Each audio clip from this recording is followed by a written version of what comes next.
¿qué debes hacer si te maltratan por ser cristiano?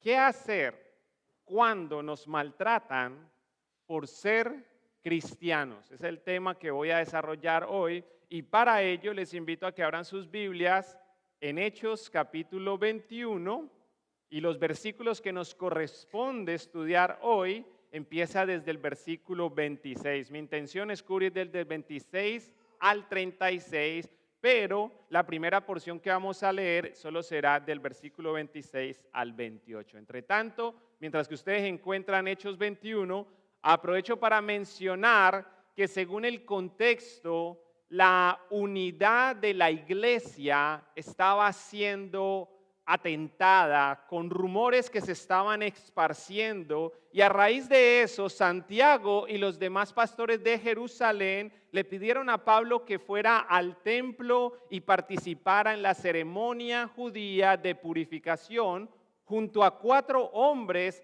que habían cumplido su voto nazareo, con la esperanza de que al seguir sus instrucciones Pablo sería vindicado frente a aquellos que se creyeron el cuento de que él predicaba en contra de las reglas, prácticas y costumbres judías. Con eso en mente y con Biblia en mano, les invito a que se pongan de pie en reverencia a la palabra de Dios para que vean y oigan qué ocurrió durante los siguientes días luego de que Pablo hiciera exactamente lo que le pidieron. Pues de acuerdo al relato que Lucas nos provee en Hechos 21, al día siguiente, Pablo fue al templo con los otros hombres. Ya comenzado el ritual de purificación, anunció públicamente la fecha en que se cumpliría el tiempo de los votos y se ofrecerían sacrificios por cada uno de los hombres. Cuando estaban por cumplirse los 7 días del voto, unos judíos de la provincia de Asia vieron a Pablo en el templo e incitaron a una turba en su contra. Lo agarraron mientras gritaban: hombres de Israel, ayúdennos. Este es el hombre que predica en contra de nuestro pueblo en todas partes y les dice a todos que desobedezcan las leyes judías. Habla en contra del templo y hasta profana este lugar santo, llevando gentiles adentro. Padre, Señor, te ruego que en este día, mientras tu palabra está siendo predicada, todos los que estamos aquí, Señor, seamos transformados, que no salgamos de este lugar como entramos. Te ruego, Señor, que uses a tu siervo y que tú seas glorificado, Señor, por esas transformaciones que ocurrirán en nuestra vida. Esto te lo pido en el nombre de Jesús. Y tu pueblo dice: bien puedan, tomen asiento. Como pueden observar, aunque Pablo siguió al pie de la letra las instrucciones que le dieron, aún así, aunque hizo caso a Santiago y a los pastores de la iglesia de Jerusalén, que con buena intención lo aconsejaron, aún así, aunque él siguió el buen consejo e hizo lo correcto, con todo y eso la situación empeoró. A tal grado que ahora no solo lo acusaban de enseñar en contra de las reglas, prácticas y costumbres judías, sino también en contra del pueblo y en contra del templo que supuestamente había profanado, lo cual desencadenó un gran alboroto. Ahora bien, Antes de explicarles por qué se estremeció la gente, permítame hacer una aclaración sobre los sacrificios que Pablo iba a ofrecer ese día. Pues aunque ya lo mencioné el domingo anterior, quiero y debo reiterar que tales sacrificios no iban a ser sacrificios expiatorios.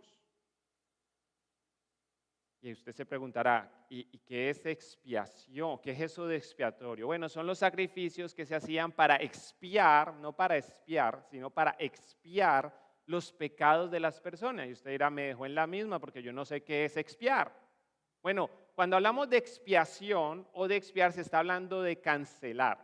Es la forma en que se cancelaba la deuda del pecador mediante un sacrificio en el que ese sacrificio era el sustituto que recibía el castigo que debía recibir el pecador. Y de esa manera, estos sacrificios eran para perdón de pecados. Bueno, nosotros sabemos y entendemos por las Escrituras y en especial por el Evangelio que el sacrificio que nos proporciona el perdón de pecados es el sacrificio de Jesús, quien fue sacrificado una vez y para siempre.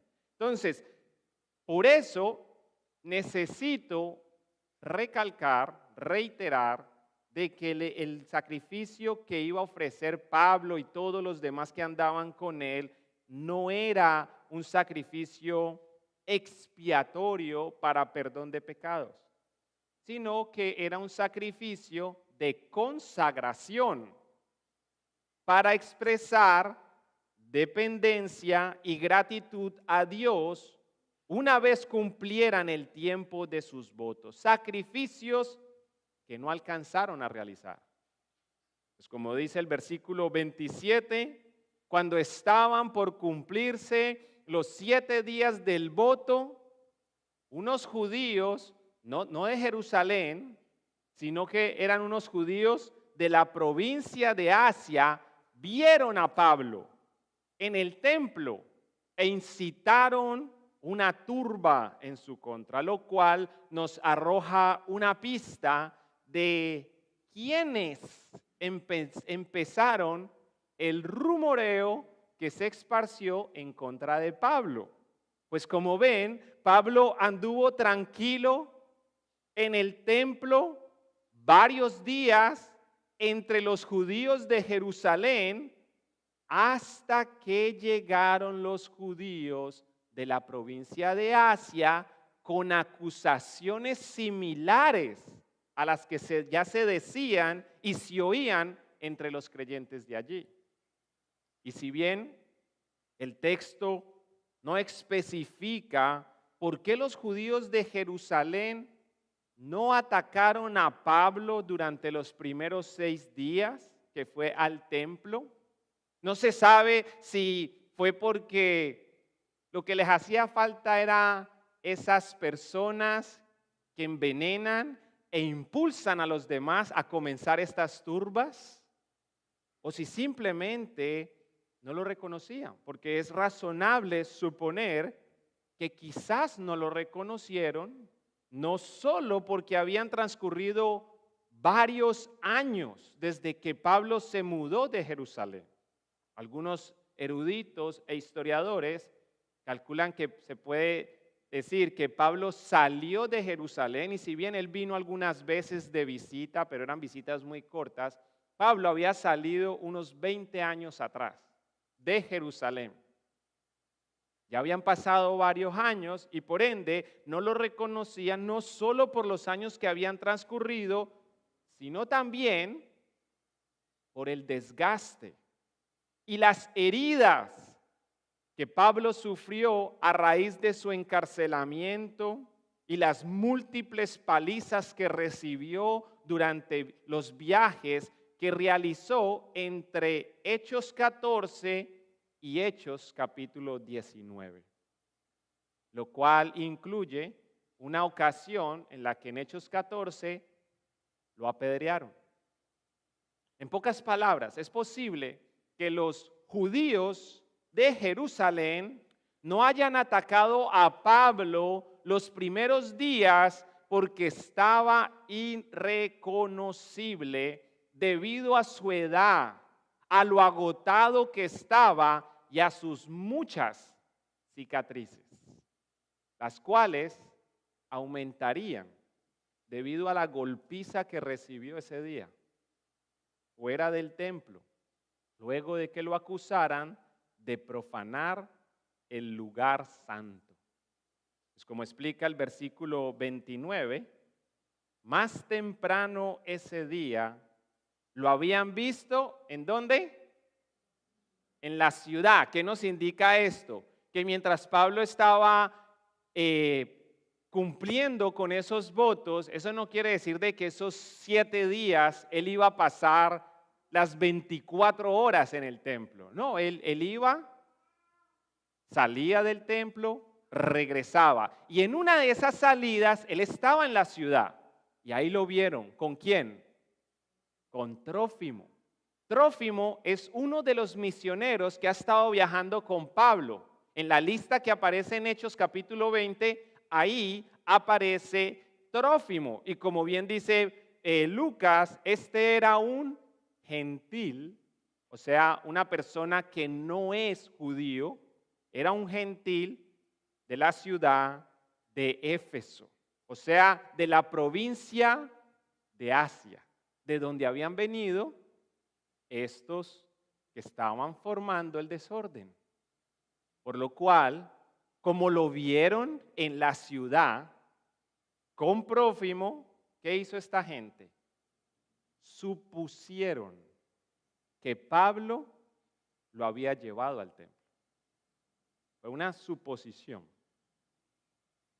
Una suposición que conllevó a una acusación gravísima, que por poco le cuesta la vida a Pablo. Pues de acuerdo a una ley que Herodes había aprobado, los gentiles solo podían estar en uno de los patios del templo, o tal vez usando un término más clásico, en los atrios. En uno de los atrios, que es los patios, uno de los atrios del templo, que por cierto se llamaba el patio, el atrio de los gentiles. De modo que los gentiles no podían cruzar a los demás patios, es decir, el patio de las mujeres. A las mujeres se les había construido un patio para ellas. O sea que cuando usted llegaba al templo, iba subiendo esas escaleras, se iba a encontrar primero con un patio a donde podían llegar y hasta donde podían llegar los gentiles. Luego un patio para las mujeres. Luego otro patio que era el patio de los sacerdotes. Estos son los patios que rodeaban el lugar santo y el lugar santísimo. Y a estos a estos últimos que mencioné, a estos patios y mucho más, con mayor razón, el lugar santo y el lugar santísimo, donde supuestamente estaba Trófimo, porque Pablo lo había traído, esos eran los lugares a donde no podían ingresar ni debía ingresar ningún gentil, basado en la ley de Herodes. Esto no aparece en la Escritura. En la Escritura lo que se habla es que las personas morían porque entraban al lugar santo o al lugar santísimo sin haberse consagrado. Pero a esos lugares sí únicamente podían ingresar eran los sacerdotes y al lugar santísimo el sumo sacerdote. Pero no había por ley de Dios una distinción como que gentiles no ingresan acá, mujeres no ingresan acá. No, no había tal cosa. Esto fue algo que Herodes, cuando se construyó el templo, que de hecho se conoce como el templo de Herodes, que fue el segundo templo que se construyó, ahí era donde se había estipulado esta ley y ellos no podían, los gentiles no podían ingresar. Por eso, pero también por otras razones, es que les habían puesto un muro de 14 metros que los separaba de los demás patios. Y ese muro tenía una inscripción que decía lo siguiente, y esto es lo que hallazgos arqueológicos han encontrado. Este muro decía que si un gentil traspasaba ese límite, el gentil sería condenado a pena capital. Un equivalente a pena de muerte. Sería matado de inmediato por haber cruzado ese límite. De ahí porque el versículo 30 relata que cuando la gente oyó que Pablo había traído un gentil y lo había metido al lugar santo, claro, a Prófimo no lo iban a encontrar, porque eso todo fue una suposición. Ellos se basaron porque ellos vieron a Pablo en la ciudad hablando con Prófimo. Entonces no encuentran a Pablo, le hacen esta acusación a Pablo y por eso el versículo 30 relata que agarraron a Pablo y lo arrastraron fuera del templo e inmediatamente cerraron las puertas detrás de él. Pues estas personas entendían que mientras estuvieran en el templo no podían matar a Pablo, porque en la antigüedad ya un sacerdote había dicho que no había que derramar, no debían derramar sangre humana dentro del templo, porque así se profanaría.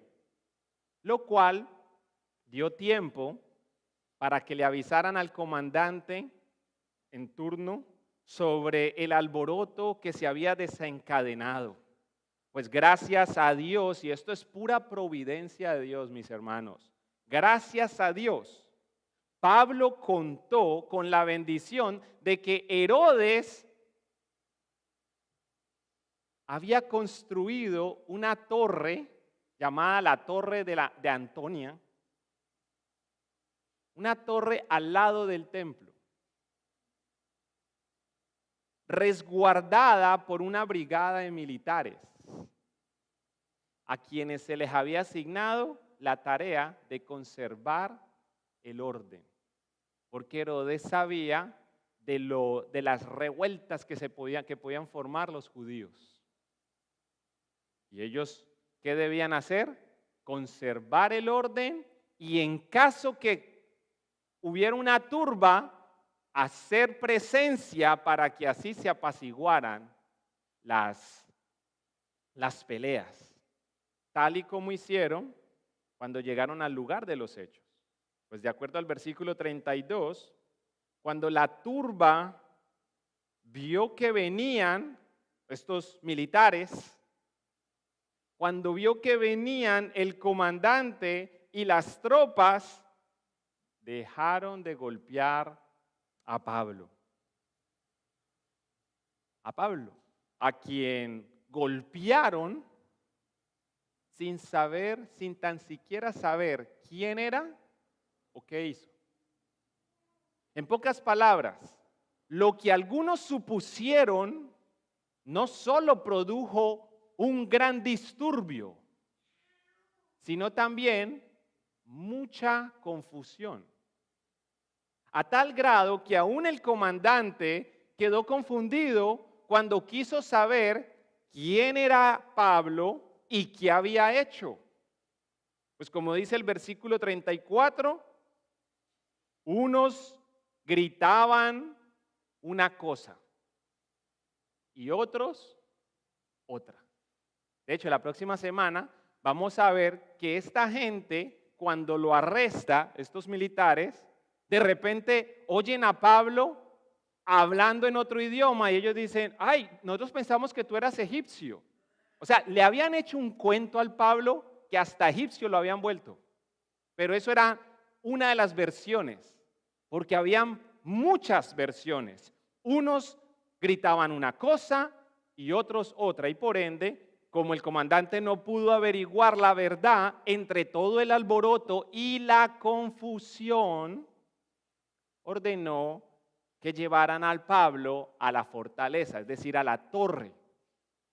O sea, de alguna manera lo mandó para allá para así protegerlo. Algo que terminó de enfurecer a sus enemigos. Tanto así que Lucas registra en los versículos 35 y 36 que cuando Pablo llegó a las escaleras, la turba se puso tan violenta que los soldados tuvieron que levantar a Pablo sobre sus hombros para protegerlo. ¿Quién estaba protegiendo a Pablo? Bueno, a simple vista pareciera que son los soldados, pero providencialmente es Dios. Ellos son los que lo toman sobre los hombros para protegerlo, mientras la multitud seguía gritando. No es que se calmaron, ellos seguían gritando desde atrás: ¡mátenlo! ¡Mátenlo! Similar a otra escena de la que seguramente usted ha leído antes. Un grupo de judíos movilizados por unos malvados que esparcieron un veneno, confundieron a la gente y al final también decían: crucifícalo, crucifícalo. Y en Marcos y en Lucas se puede leer literalmente que hubieron ocasiones donde ellos gritaron: mátenlo. Dicho en otra forma, esto es similar a lo que gritaron mucha gente cuando tuvieron que elegir entre Barrabás el injusto, Barrabás el injusto y Jesús el justo. Lo cual es un retrato que a nosotros los pecadores debe brindarnos esperanza. Y ya le voy a decir por qué. Porque a la luz de la Escritura, todos nosotros somos injustos. No hay injusto ni siquiera uno. Es lo que dice Romanos capítulo 3, versículo 10. Y más adelante, 12 versículos más adelante, Romanos 3:23 dice que todos, lo pone en otras palabras, somos injustos, y lo pone y lo aclara. O más bien, lo declara nuevamente. Todos hemos pecado. Y por cuanto todos hemos pecado, estamos destituidos de la gloria de Dios. Debido a esa separación, lo único que nos espera sin Cristo es muerte, porque la paga del pecado es muerte. Es condenación, porque aquel que debe condenarnos es santo y justo, y es Dios. Por eso, en el pasado, cuando se hacía un sacrificio, el animalito que iba a sustituir a ese pueblo o a esa persona debía ser un cordero sin mancha, sin defecto. Y gloria sea dadas a Dios, que así como se hacían esos sacrificios de expiación, o sea, para cancelar la deuda de un pecador en sustitución de otro, a través de un sustituto, que era el animalito, gloria sean dadas a Dios, que Jesucristo vino y tomó el lugar que le correspondía a usted y a mí, la cruz. Él jamás había pecado, pero siguiendo la voluntad de su Padre, ¿quién lo envió? Él vino y nos sustituyó en la cruz. Él es nuestro sustituto. Es por medio de Él que nuestra deuda eterna es cancelada. Fuera de Él, tú sigues endeudado o endeudada. Cualquiera que viva este mundo sin Cristo, sepa, y te advierto, si mueres en esa condición, vas a ir al infierno, aunque ahora mismo sea mejor que todos los que estamos aquí. Podrás ser mejor ciudadano, podrás ser mejor padre, podrás ser mejor amigo, podrás ser mejor madre, lo que sea, pero es que al cielo no se va por ser mejor. al cielo se entra siendo impecable, sin mancha. Y como todos estamos manchados, lo único que nos remueve esa mancha es la sangre de Cristo. Es decir, la muerte sustitutoria del justo que murió por injustos. Y por eso les decía, ese retrato de Barrabás quedando libre, porque Jesús fue clavado en la cruz en vez de él, nos da esperanza a nosotros los pecadores. Tenemos un sustituto. Amén. Bueno, volviendo al tema de Hechos 21, ¿qué nos enseña todo este relato? Al menos 5 verdades. En primer lugar, nos enseña que los cristianos a menudo serán atacados y maltratados por quienes desconocen o desprecian la verdad. Y lo digo por Pablo. Pablo está tratando de hacer la voluntad de Dios, llevar a cabo la misión que Dios le mandó. Y con todo y eso, habiendo consagrado su vida al Señor, con todo y eso, está en este momento atado, como ya se lo habían profetizado, y casi lo matan. El texto literalmente dice, cuando estaban a punto de matarlo, como quien dice, 2 golpes más y no más Pablo. Los cristianos a menudo serán atacados, serán maltratados por quienes desconocen o desprecian la verdad. En segundo lugar, al ver que Pablo estaba siguiendo los consejos que le dieron los pastores de la iglesia de Jerusalén, pero aún así las cosas empeoraron, esto nos enseña que hacer lo correcto no siempre resuelve o evita los problemas. Si usted cuando actúa bien lo hace pensando en que actuando bien no va a tener problemas, bájese de esa nube, por favor. Porque Pablo estaba actuando bien, siguiendo los consejos de los pastores y mire en la situación que está. En tercer lugar, este relato nos enseña que especular contra la gente causa alboroto, o sea, arruina la armonía y también causa confusión, alboroto y confusión. En cuarto lugar, este relato nos enseña que muchos, no pocos, era una multitud los que estaban ahí diciendo, mátenlo, mátenlo. Muchos se involucran en líos, en pleitos, sin conocer la verdad. Unos decían una cosa y otros decían otra. Pero a la hora de gritar, mátenlo, mátenlo, todos en una misma página. Muchos se involucran en líos sin conocer la verdad. Y en quinto lugar, este relato nos enseña, y esto es fascinante, que aún los inconversos, es decir, las personas que no son cristianas, aún las personas que no son cristianas, en ocasiones son usados por Dios para el bien de los que sí lo son. ¿De dónde sacamos esta idea?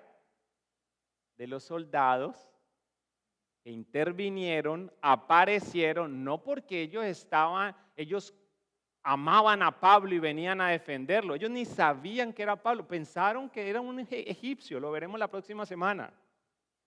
Ellos solamente tenían una tarea. ¿Cuál era la tarea? Mantener, conservar el orden. ¿Y dónde estaban ellos cuando comenzó este desorden? En una torre que habían construido años atrás. Una torre que mandó a construir un inconverso, resguardada por soldados inconversos. Una tropa militar liderada por un comandante inconverso. Y aparecen en el momento preciso, cuando estaban a punto de matarlo. Eso no es coincidencia, eso se llama providencia de Dios. Dios es soberano y en su soberanía Él usa aún incluso a los inconversos para el bien de los suyos. Lo cual nos lleva de la mano a la pregunta más importante que nos podemos hacer a la luz de todas estas verdades. Así que si usted es nuevo, la pregunta aparece ahí en pantalla y esta pregunta la hacemos para extraer algunas aplicaciones que podemos poner en práctica en nuestras vidas. Así que voy a contar del 1 al 3 y ustedes hacen la pregunta. ¿Están listos? 1, 2 y 3. ¿Y ahora qué? ¿Y ahora qué? Bueno, en primer lugar, recuerden que esta enseñanza tenía como fin enseñarnos qué hacer si nos maltratan por ser cristianos. Así que la próxima vez que te maltraten por ser cristiano, y quiero aclarar a qué me refiero con esto de ser cristiano. Cristiano es la persona que se arrepiente de sus pecados y pone su confianza en Jesús. Esa persona que reconoce que fuera de Jesús no hay esperanza, no hay vida eterna, no hay perdón de pecados. Que al oír de que Jesús es nuestra expiación, nuestro sacrificio sustitutorio, le recibe a Él como Señor y Salvador. Y tú, mi amigo, tú, mi amiga, si estás acá, no tomes este tiempo como una coincidencia. Esto también es providencia de Dios.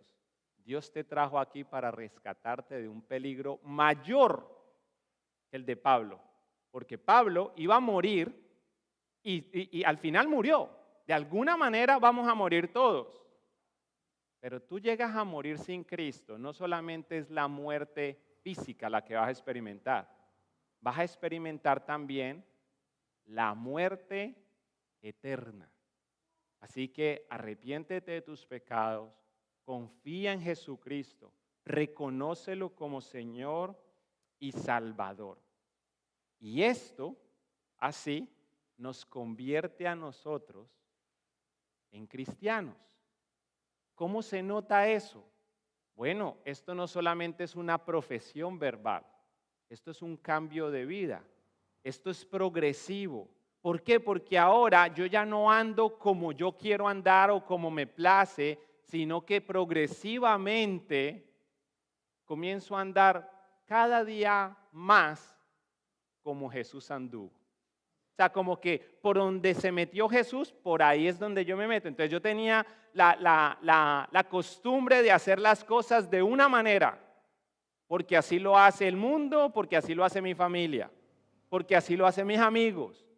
Ahora que estoy en Cristo, ya eso viene a disiparse, porque lo que el cristiano quiere hacer es ir por donde va Cristo. Y eso se va a notar en la manera que comenzamos a vivir, de una manera correcta. Por eso se llama de que somos seguidores de Jesús. Un cristiano es un seguidor de Cristo que se ha arrepentido y ha confiado en Él. Ahora bien, volviendo al punto, la próxima vez que te maltraten por seguir a Cristo, o sea, por hacer las cosas de una manera correcta, por servir a Jesús, por hablar de Jesús, por amar a Jesús, alégrate. Alégrate. Ah, pero es que me están maltratando. Alégrate. Sigue contento.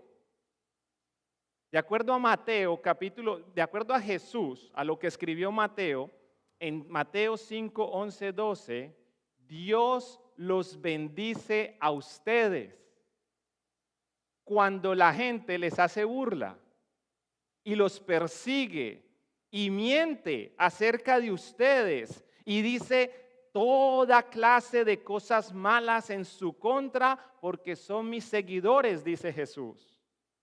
Alégrense. alégrense, estén contentos, porque les espera una gran recompensa en el cielo. Y recuerden que a los antiguos profetas los persiguieron de la misma manera. Si a los profetas los persiguieron así y a Jesús le trataron así, ¿qué te hace pensar a ti que nos van a tratar diferente? Esta verdad de que debemos alegrarnos porque Dios bendice a las personas cuando los demás se burlan, los persiguen y cuando le hacen cuento. Esa verdad de que Dios bendice, Pablo no solamente la creía, o la sabía más bien, Pablo también la creía, la vivía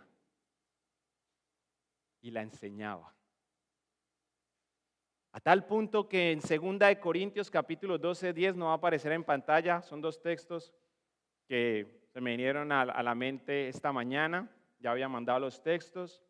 Dice Pablo, por esto me deleito en mis debilidades y en los insultos, en privaciones, persecuciones y dificultades que sufro por Cristo.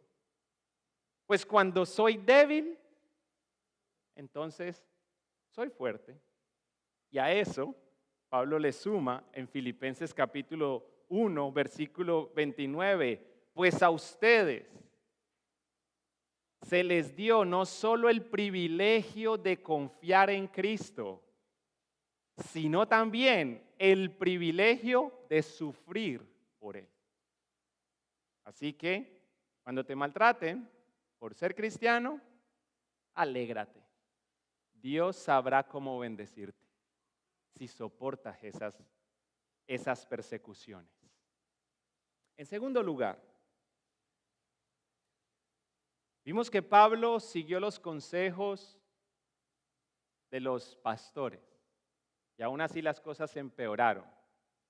La tentación ante esa realidad es decir, bueno, entonces, si hacer lo correcto no siempre resuelva o evita los problemas, entonces ¿para qué mi esfuerzo hacer las cosas bien? Mi hermanos, aunque pareciera que hay sentido en esa idea, yo te ruego en el nombre de Cristo, haz siempre, no a veces, haz siempre lo correcto, aun cuando esto te perjudique. Estamos en época de impuestos. ¿Qué sería hacer lo correcto? Hacer lo correcto es reportar lo que te ingresó por pura bendición de Dios. Tienes un trabajo y te ingresó cierta cantidad de dinero. Ahora, tú sabes que si reportas eso tal cual, quizás ya no vas a calificar para un programa del gobierno del que te has estado beneficiando, ya sea para recibir una merienda o para recibir vivienda. Hay gente que necesita mantenerse debajo de un monto porque si no, le van a decir que ya no puede vivir ahí. Entonces, decir la verdad los va a perjudicar. ¿Qué le aconsejarías tú?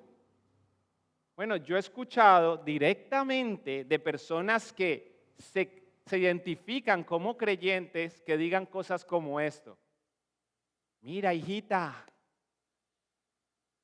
llena los papeles y pon ahí que tu marido te abandonó. Pero están casados, tienen hijos. Pero le están diciendo, mira,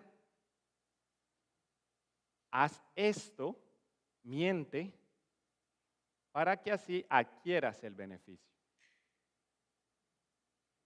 ¿Será eso correcto? Hermanos, óigame bien, el fin jamás va a justificar los medios. Ay, es que a mí me queda más fácil mentir y con eso me quito del problema, le echo el agua sucia a alguien, yo más bien me invento esto y se acaba, yo al menos salgo ileso. haz siempre lo correcto, aun cuando eso te perjudique. Y tú dirás, pero voy a sufrir. Pedro dice lo siguiente, 1 de Pedro 3:17, es mejor sufrir por hacer el bien. Si eso es lo que Dios quiere, que sufrir por hacer el mal, porque créeme, aunque tú creas que en el momento te está saliendo con la tuya, la verdad siempre sale a la luz. Qué vergüenza en el momento y graves consecuencias en algunas ocasiones, cuando se descubre que tú le has estado mintiendo al gobierno todo este tiempo. Igual te van a sacar de esa casa, igual te van a quitar la merienda, y todo esto por castigo, por haber hecho las cosas a tu manera, en vez de haberla hecho con honestidad y andar como Jesús anduvo.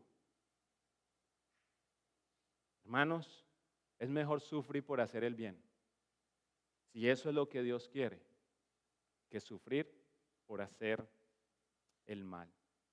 Pablo hubiera podido irse si él no hubiera tenido en mente la unidad de la iglesia y no le hubiera dado, están aquí, ya se me inventaron esto, pues yo me voy para donde los gentiles. Pablo sabía que donde los gentiles también iba a tener problemas. Y sabía que Dios lo había mandado era a Jerusalén. Y ahora tenía unos hermanos que le están diciendo, como pastores, le están dando un consejo pastoral, le están diciendo, tú, Pablo, ve y métete a la boca de los leones. Quizás al verte que estás participando de rituales judíos, tal vez se apaciguan esas aguas. Pablo sabía el riesgo que estaba tomando, pero él sabía que lo correcto era hacer eso. Y para allá fue, aunque eso lo perjudicara. En tercer lugar, ya dijimos que alégrate cuando te maltraten por ser cristiano, haz lo correcto. En tercer lugar, verifica lo que oyes y actúa sabiamente. Verifica lo que oyes. El hecho que lo digan o que lo digan muchos, porque siempre ese es el cuento, ¿no? Muchos andan diciendo. Acostúmbrese, pregunte, ¿quiénes son esos muchos? Y va a ver cómo se va disipando la mentira. ¿Quiénes son? Ya entonces comienza a encontrar quiénes son los muchos. Pero sí hay ocasiones en las que sí hay muchos. De hecho, hay ocasiones en las que son la mayoría. Que la mayoría está diciendo lo mismo. ¿Quiere decir la verdad? ¿Que es verdad? ¿Quién debía ser liberado cuando Jesús estaba siendo condenado a muerte? ¿Barrabás o Jesús? Pero ¿qué pensó la gente? Muchos, la mayoría, que Jesús debía ser crucificado. Así que, amada iglesia, verifica lo que oyes y actúa sabiamente. Proverbios capítulo 14, versículo 15. Pues solo los simplones creen todo lo que se les dice, mas los prudentes examinan cuidadosamente sus pasos. Y aquí yo no puedo dejar de pensar en algo que me dijo el pastor Scott en una ocasión, porque usted se estaba preguntando, pero ¿cómo yo manejo esta situación? Ya le di un consejo, pregunte, cuando le diga, es que muchos andan diciendo, ¿quiénes son esos muchos? Y a mí me encantó, hubo un hermano que en un momento oye cosas así y lo único que dice, bueno, pues vamos y hablamos con la persona. Ahí se comenzó a caer todo. Vamos y hablamos con la persona, eso es un consejo. ¿Por qué hay que andar de esta forma? Mis hermanos, nosotros vivimos no solamente en un mundo caído, sino que vivimos en un terreno que vive, respira, pura especulación. Estamos a 40 minutos de Washington, D.C. Cada frase que se dice en una conferencia de prensa, salen 10,000 versiones de eso. No, eso de seguro lo dijo porque lo que tiene en mente es esto y esto y esto. Y no, pero esto que acabó de hacer es por esto y esto y esto. Y yo no sé si usted está notando, pero de repente esa manera de vivir en un área de gobierno como Washington, D.C., se propaga hasta acá y se mete hasta en la iglesia, ya no para hablar de Trump, para hablar de uno contra los otros, a punta de suposiciones, a punta de especulaciones. Y ahí es donde el pastor Scott me dijo lo siguiente, y ojalá que este mensaje le sirva para cómo usted puede conversar con otros y oler si de verdad debe prestar atención o no a lo que le están diciendo. Cada vez que una persona diga, ¿y no será que? O me preocupa tal cosa, es que yo siento que, me da la impresión que, pareciera que, no, mira, lo que tú me estás diciendo es una historia. Entonces, vamos a diferenciar en lo que es una historia, estos son especulaciones y suposiciones, y lo que son hechos. Basado en los hechos es que nosotros hacemos nuestras conclusiones. Y así usted ya sabe si esto es una cuestión que de pronto sea para involucrarle a usted en pleitos. Así que, vuelvo y repito, verifica lo que oyes y actúa sabiamente. Y hablando de pleito, versículo 4, perdón, cuarto punto. Cuando surja un pleito,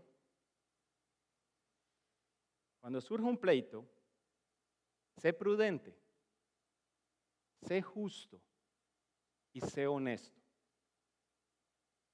Éxodo capítulo 23, versículo 2, dice, no te dejes llevar por la mayoría en su maldad. Como quien dice, no seas como la multitud que una vez gritó, crucifícale, crucifícale. Este que crucificaron resucitó de entre los muertos. Después aparece otro que está predicando de ese que resucitó. Y como ellos no tienen la firmeza, la prudencia, no actúan justos hacia los demás, no son honestos, solo se dejan llevar por la corriente, años después hacen exactamente lo mismo. Tienen a Pablo de frente y nuevamente, mátenlo, mátenlo. Se dejan llevar por la mayoría. Entonces, Éxodo 23:2 dice, no te dejes llevar por la mayoría en su maldad. Cuando te llamen a testificar en un pleito, no te dejes influir por la multitud para torcer la justicia. En quinto y último lugar, viendo que Pablo providencialmente y por la soberanía de Dios salió no ileso, estaban a punto de matarlo, pero salió vivo. Dios lo cuidó en ese momento. Sabiendo esa historia y sabiendo a la gente que Dios usó para proteger a Pablo, ponte a pensar que tú y yo también disfrutamos eso.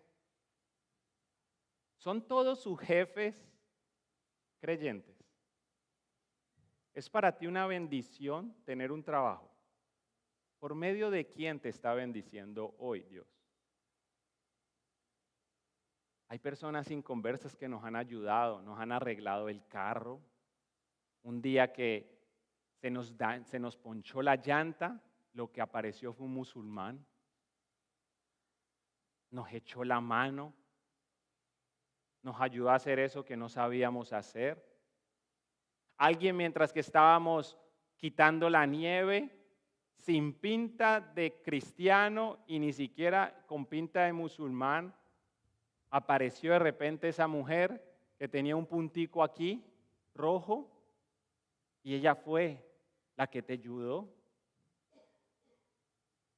Gente inconversa que Dios está usando para el bien nuestro. Por esa realidad, en quinto y último lugar, dale gracias a Dios por las veces que Él te ha bendecido y cuidado a través de inconversos. Y si aún viven esas personas, ora. ora por cada uno de ellos. Como diría Pablo, o como, más bien como dijo Pablo en 1 Timoteo 2:1, te ruego que ores por todos. Todos incluye creyentes y no creyentes, por todos los seres humanos. Pídele a Dios que los ayude, intercede a su favor y da gracias por ellos. Mi oración es que cada uno de los que estamos aquí comience a soportar el sufrimiento y persevere en estos con esperanza. Que comience a actuar correctamente, aunque actuar con integridad, aunque decir la verdad nos perjudique. Que comience a vivir, que cada uno de nosotros comience a vivir en armonía, no más en pleitos. Y sobre todo, que sepamos, comencemos y aprendamos a confiar en aquel que nos cuida. Que Dios nos ayude.